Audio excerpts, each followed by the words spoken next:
A solo unas horas de partir rumbo a Nueva York, la banda de gaitas de Corbera acepta que participemos en uno de sus últimos ensayos en tierra asturiana.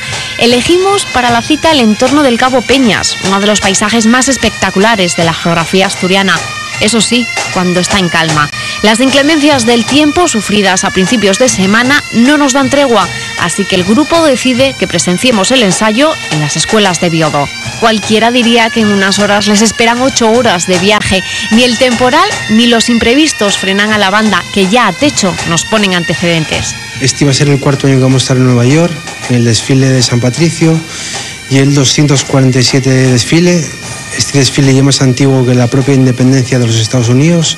Empezaron a hacerlo los primeros colonos irlandeses que emigraron hacia los Estados Unidos, y bueno, pues estamos muy contentos de repetir experiencia. Y la cuarta vez, por la sencilla razón de que las 3 primeras veces que fuimos ganamos el primer premio de la mejor banda de gaitas extranjera. Una mezcla de nervios, ilusión y responsabilidad impregna los días antes del desfile, que por cierto es el más antiguo del mundo en lo que a música celta se refiere.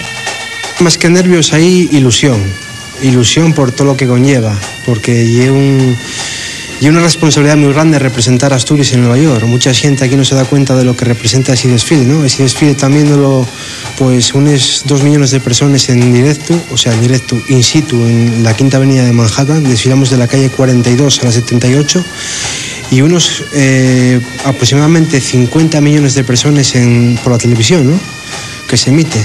Y bueno, pues hay ilusión y hay responsabilidad, sobre todo. Hay responsabilidad sobre lo que eso conlleva, que somos una embajada de Asturias en el exterior, ¿no? Cada vez que sale una banda de gaitas fuera, pues representamos a Asturias. Y hay responsabilidad, sobre todo, más que nervios.